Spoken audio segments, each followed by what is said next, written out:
안녕하십니까. 신조의 쿨톡 시작합니다. 어제 대구에서 무척 흥미로운 장면이 연출되었는데요. 대구에서요. 국가보훈부 주최로요.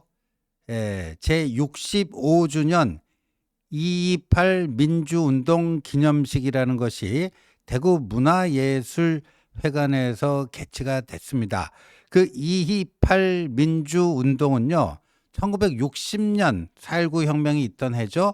4.19 혁명이 있기 한 달 전쯤 2월 28일이었어요. 당시 자유당 정권의 독재와 부정부패에 한거에서요. 대구에 있는 경북고등학교를 비롯해서 대구 지역 8개 고등학교 학생들이 일으킨 저항운동인데요. 흔히 대구가 박정희 산업화의 도시다. 그런데 사실 대구는 그 이전에는 그렇지 않았습니다. 해방 전국에서는요. 남로당의 박헌영이 이끌었던 남로당의 당세가 굉장히 셌던 곳이고요. 그리고 이승만 정권 시절에도 대구 하면은 야성이 강한 야도다 이렇게 알려졌던 곳이기도 합니다. 근데 2월 28일 2.28 민주운동을 기념하는 기념식이 열렸는데 그런데요. 저 보면 2.28 민주운동 기념탑 있잖아요. 누가 보이십니까? 맨 앞장서서 걷는 저 여성. 저 여성은요. 강정의 국가보훈부 장관입니다. 보훈부 주최로 저 행사가 실시가 되니까 국가보훈부 장관이 맨 앞에서 뭔가 걷는 건 당연한 것이고요. 그 다음 줄 뒷줄 보면요. 맨 왼쪽에 그 밤색 정장을 입은 여성이 저분이 대구시 교육감입니다. 강은희 대구시 교육감. 국민의힘에서 비례대표도 한번 지냈던 분인데요. 근데 저 국가보훈부 장관, 강정의 국가보훈부 장관 바로 뒤편에 왼쪽에는 김문수 장관이 보이고 오른쪽에는 홍준표 대구시장이 보입니다. 저곳이 대구기 때문에 대구시장과 대구 교육감이 여기 참석하는 거는 그럴 수 있겠다는데 김문수 장관이 중앙부처 장관으로서는요. 유일하게 참석을 했습니다. 보훈부 장관이야 본인이 주최자니까 이렇게 행사 주최를 위해서 참석하는 건 당연한 건데 김문수 장관이 중앙부처 장관 중에서 유일하게 참석을 했습니다. 저걸 어떻게 봐야 될까요? 자, 여러분들 다 아시다시피 김문수 장관은 고향이 경북 영천입니다. 경북 영천인데 공부를 잘해서 대구로 유학 가서 대구의 최고 명문이라고 하는 경북중학교, 경북고등학교를 졸업했고요. 서울상대 경영학과에 진학을 한 그러니까 대구가 고향이나 다름없는 그런 정치인입니다. 2016년 총선 당시에는요.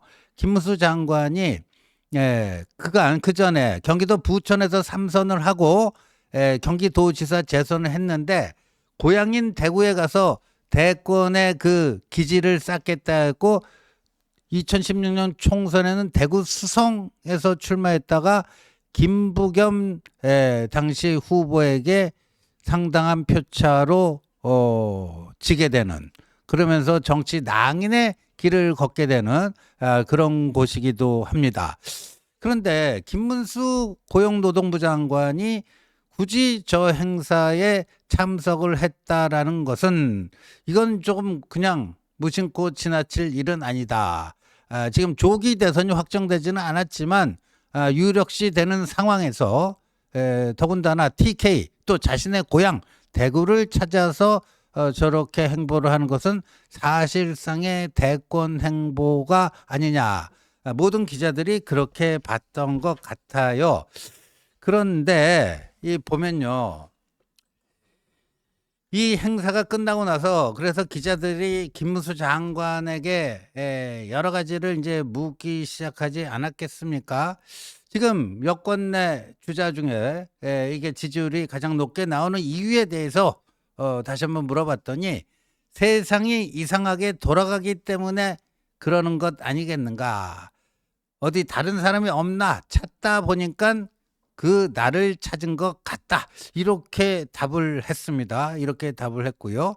그리고 자신의 지지율이 높은 이유 그 배경으로는 국민들이 목마름, 안타까움, 희망, 기대 이런 것들을 갖고 여론조사에서 저를 눌러주신 게 아닌가 싶다. 이렇게 답을 했습니다. 그 밑에 보면 이제 기자들하고 일문일답하는 또 사진이 나와요. 그때 이제 이렇게 답을 하면서요. 답을 하면서 대구 시민과 마찬가지로 윤석열 대통령께서 꼭 복귀하셔서 대한민국을 더 올바르고 더 위대한 나라로 만들어 주길 바란다. 그러니까 대통령이 반드시 탄핵 기각돼서 직무 복귀되어야 한다. 이거를 강조하고 있지만 또 다른 한편으로는 안타까운 목마름, 그 희망, 기대 이런 것 때문에 여론조사에서 자신을 눌러주는 게 아닌가 싶다. 이렇게도 답을 했습니다. 그리고 기자들이 대통령 탄핵이 인용돼서 조기 대선이 치러지게 된다면 출마할 의향이 있느냐 이런 질문을 던졌더니 그렇게 예측하지 않고 바라지도 않기 때문에 답변할 때가 아니라고 생각한다. 그거 좀 자해답이 묘하죠. 그러니까 대통령 탄핵이 인용될 거라고 예측하지 않고 그렇게 또 바라지도 않기 때문에 지금은 그 문제 조기 대선 출마 여부 답변할 때가 아니라고 생각한다. 근데 만약에 그렇게 바라지 않았지만 그렇게 된다면 탄핵이 인용되고 조기 대선이 확정된다면 그때는 출마한다고 답변할 수도 있다. 이런 것들이 내포되어 있는 그런 질문이 아닌가 보여지고요. 그 다음이 좀 묘합니다. 어떤 식으로든 여권에 도움이 되기 위해 노력하겠다는 의지로 받아들이면 되겠는가 하는 기자들의 물음에 그렇다. 대한민국을 위해서라면 무엇이라도 한다. 저기서요. 저기서 딱 쳐야 되는 거는 무엇이라도예요. 무엇이라도. 저기서 대한민국을 위해서라면 무엇이라도. 그 무엇에는 조기 대선 출마. 이것도 포함되어 있는 거 아닙니까? 그러니까 대통령 탄핵이 인용되기를 바라지 않지만 만약에 그런 상황이 온다면 대한민국을 위해서 무엇이라도 해야 된다고 본다. 그 무엇에는 당연히 조기 대선 출마도 포함이 돼 있는 것이죠. 그래서 김문수 장관이 오늘 다른 부처 장관은 가지도 않는데 유독 홀로 대구행을 한 거는 사실상의 조기 대선 행보다. 대권 행보다.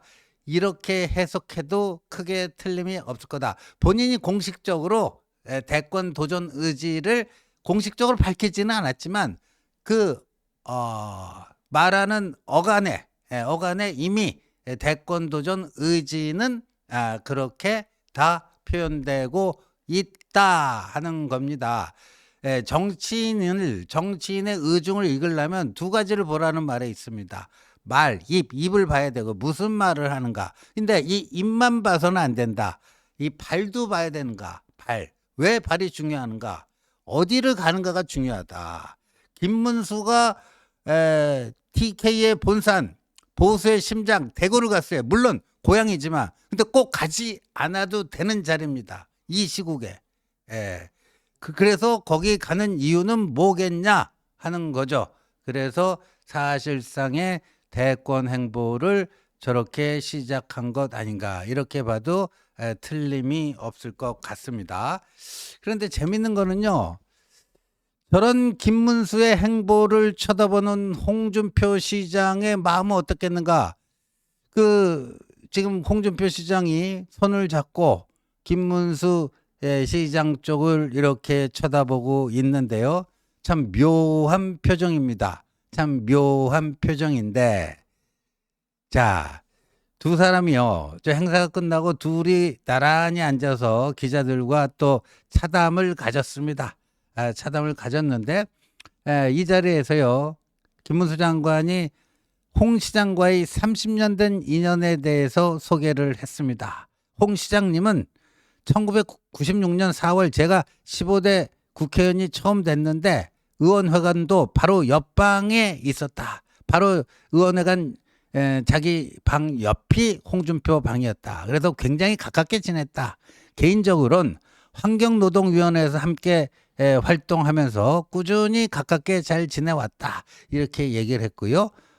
홍 시장도 행사 시작 전에 김문수 장관이 온다라는 얘기를 듣고 김 장관과는 1996년 정치 입문 동기로 호영호재하는 가까운 사이다. 참고로 김문수 장관은 1951년생이고요. 홍준표 시장은 그보다 3년 미친 1954년생입니다. 호영호재하는 사이다. 그런데 김문수 장관이 홍 시장에 대해서 덕담을 했습니다. 저는 대구에서 국회의원도 떨어졌는데 아까 제가 말씀드렸죠. 2016년에 김부겸 전 총리에게 상당한 격차로 떨어졌습니다. 그런데 홍 시장은 대구에서 국회의원도 되고 지금 시장도 돼서 아주 훌륭하다고 생각한다. 이렇게 덕담을 해줬습니다. 덕담을 해줬는데 근데 제가 이거 보고 빵 터졌는데요. 홍준표 시장이 김문수 장관 만약 조기 대선 때 출마하는 거 어떻게 생각하느냐? 어찌 보면 좀 민감한 질문을 받았는데 이렇게 얘기했습니다. 탄핵 기각이 돼 윤 대통령이 복귀하면 가장 좋지만 또 이렇게 한 자락 깔아놓고 만일에 조기 대선이 생기면 김 장관이 경선에 참여하는 것을 쌍수를 들어 환영한다. 홍준표 나는 김문수의 조기 대선 당내 경선 참여를 두 손 들어 환영한다. 쌍수를 들어 환영한다. 근데 그 다음 말이 아주 재밌습니다. 내 입장에서 보면 여권 주자 중 최고령 꼰대 이미지를 벗을 수 있다. 김문수가 참전하게 되면 김문수는 1951년생, 나는 1954년생. 그냥 다른 사람들을 보면 그냥 도끼인 객낀인데 그래도 본인은 3살 차이라고 보니까 최고령 꼰대라는 이미지를 벗을 수 있다. 그런 점에서 나는 김문수가 참전하게 되면 뭐 나쁠 거 없다. 그러고 그 두 번째는 또 강경 보수에서 중도 보수로 자리매김할 수 있다. 강경 보수에서 중도 보수로. 그러니까 정치 노선, 정치적 칼라 이런 걸 보면 김문수가 자신하고 유사하지만 굳이 따지자면 자기보다 더 오른쪽이다. 강경 보수다. 울트라 라이트다. 그러니까 오히려 김문수랑 대비해서 보면은 내가 그 중도 보수, 온건 보수로 자리매김될 수 있지 않느냐. 뭐 이런 얘기인데 이 말은 틀린 얘기는 아닌데요. 자, 근데 정치는요 상대성 게임입니다. 상대성 게임이 상대평가예요. 상대평가. 뭐 60점 이상 되면 다 같이 합격되고 그럴 게 아닙니다. 그냥 다만 한 표라도 많은 쪽이 이기고 적은 쪽은 떨어지는 승패가 확 갈리는 그런 상대평가 시스템인데 만약에 후보가 저 두 사람뿐이라면은 김문수, 홍준표 저 두 사람뿐이라면 홍준표의 얘기가 맞아요. 최고령 꼰대는 김문수고 상대적으로 젊은 게 홍준표고 정치적 노선에 있어서도 그 김문수가 속된 말로 꼴통 보수라면 나는 김문수보다는 조금 더 유연한 뭐 그 중도 보수에 가까운 사람이 아니겠느냐 이런 말이 씨알머리가 맥힙니다. 근데 안타까운 것은 말이죠. 홍준표 시장 입장에서 안타까운 것은 후보가 저 두 사람만 있는 게 아니라는 거죠. 지금 보면 우리가 빅4를 얘기할 때 빅4 안에 저 두 분이 들어갑니다. 그리고 또 다른 빅4 두 사람은 누구죠? 한동훈과 오세훈이에요. 한동훈과 오세훈. 그런데 그래서 제가요, 이거를 이제 어떻게 빅4 그거를 어떻게 구분을 하냐 하면요. 일단 아까 저 사진에 나오는 두 사람과 그 다음에 한동훈과 오세훈 이렇게 두 부류로 나눕니다. 김문수와 홍준표는 어떻습니까?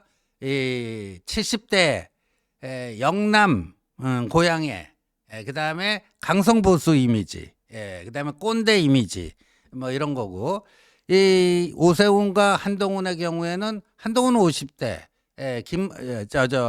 오세훈은 60대, 그 다음에 서울, 그 다음에 차도남 이미지, 그 다음에 온건 보수, 중도 보수, 그렇게 나뉩니다. 그러니까 이 그 후보가 김문수, 홍준표 딱 두 명이었다면 그런 말이 맥히지만, 이 다른 빅4만 보더라도 홍준표 홍준표보다 훨씬 더 중도에 가까운 후보, 유력 후보, 유력 경쟁자가 있기 때문에 이런 것은 쉽게 맥힐 수가 없다 하는 거고요.